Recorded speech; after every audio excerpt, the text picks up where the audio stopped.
বন্ধুরা, ভালো আছো? আপনাদের জন্য আবার এই সপ্তাহে আসলাম একটা রোগের বিষয় নিয়ে, নতুন তথ্য।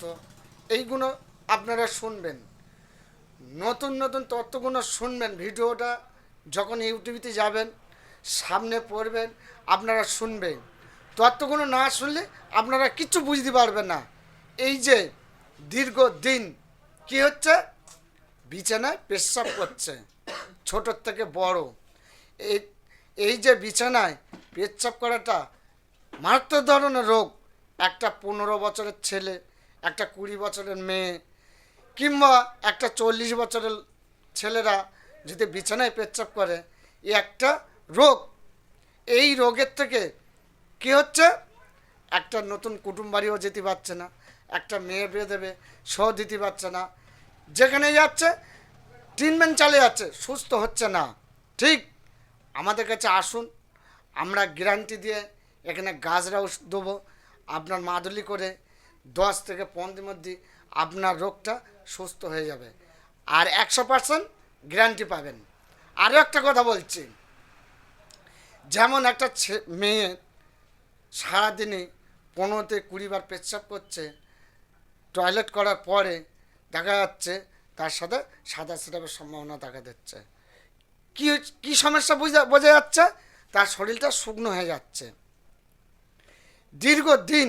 এই যে জিনিসগুলো এত বাজে, শরীর সকাল হলেই শরীরটা অলস হয়ে যাচ্ছে, শরীরে কোনো জোর পাচ্ছে না।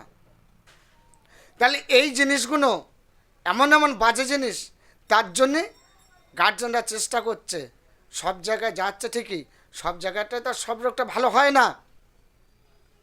আমরা এখানে কী দেবো, গাছরা ওষুধ দেবো, মাদুলি করে আপনাদের সামনে বসে তৈরি করে গ্যারান্টির মাধ্যমে আপনাদের ছেড়ে দেবো। আপনার রোগটা 10 থেকে 15 দিনের মধ্যেই ভালো হয়ে যাবে। যেমন বিছানায় পেশাব করার সমস্যা, মেয়েরা বলো ছেলেরা বলো, ছেলেরা ছেলেদের এইসব রোগগুলোও আছে। ঘন ঘন পেশাবের সমস্যা, পেশাবের সাথে ধাতুর সমস্যা। একটা ছেলে যদি সারাদিন যদি 10 বার থেকে 15 বার পেচ্ছাপ করে, তার সাথে যদি ধাতুর সমস্যা দেখা দেয়, তারও শরীর শুকনো হয়ে যাবে, চোখ জ্বালা করবে, হাতের তলা জ্বালা করবে। এই যে রোগটা দিন দিন যত যাবে, তত একটা একটা সাইড তৈরি হবে। ওই জন্য বলছি, আপনারা সমস্ত জায়গায় যাবেন, ভালো না হলে আমার এই ইউটিউবিতে যাবেন, মনোযোগ দিয়ে আপনারা এই ভিডিওটা দেখবেন। দেখার পরে ওখানে আমার কন্ট্যাক্ট নাম্বার আছে, কন্ট্যাক্ট নাম্বারে আপনারা যোগাযোগ করবেন। আপনার 100% গ্যারান্টি থাকবে, 10 থেকে 15 দিনের মধ্যেই আপনার রোগটা সুস্থ হয়ে যাবে। আর একটা কথা বলি, প্রত্যেকের জন্য বলে দিচ্ছি, সবসময়ের জন্য জল পরিমাণ মতন খাবে।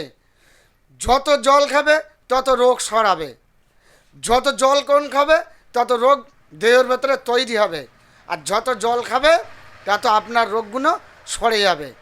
সবচেয়ে মারাত্মক জিনিস হচ্ছে জল। জলের থেকে বিভিন্ন রোগ চলে আসছে। কি হচ্ছে, শরীর শুকনো হয়ে যাচ্ছে।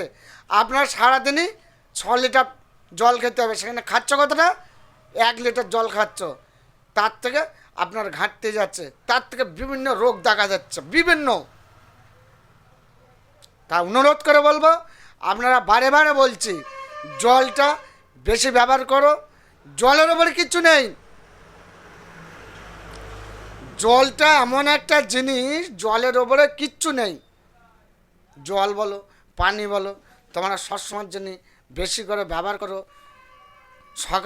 সকালবেলা কী খাবেন, একটু ছোলা ভিজানো খান, তার সাথে একটু মুড়ি খান। এই যে রোগগুলো, ওষুধ খালি ভালো হবে না, নিজেদেরও কিছু ট্রিটমেন্ট করতে হবে। নিজেদের ট্রিটমেন্টের বলে ট্রিটমেন্ট নেই, আমরা তো পরের ধাপে আছি। ওর জন্য বলছি, আপনারা সবসময়ের জন্যে নিজের শরীরের প্রতি যত্ন নেন। যত্ন না নিলে আপনাদের শরীরে কিচ্ছু হবে না। আমার জ্বর হয়েছে, টাইফয়েড জ্বর হয়েছে, ওষুধ খেলে কি সারবে? ওষুধও খেতে হবে, নিজের শরীরের তত্ত্ব করতে হবে, না করলে আপনার রোগটা সরবে না। ডাক্তারের ভরসা করলে হবে না, কবিরাজের ভরসা করলে হবে না, কিছু নিজেরও ব্যবহার করতে হবে। চলার পথটাকে পরিষ্কার সবসময়ের জন্য রাখো। সবসময়ের জন্য বলে জল ব্যবহার করো, সুস্থ থাকো, সফল থাকো। আবার সামনের সপ্তাহে আপনাদের জন্য ফের আসবো। ভালো থেকো। আবার এই অবধি রাখছি।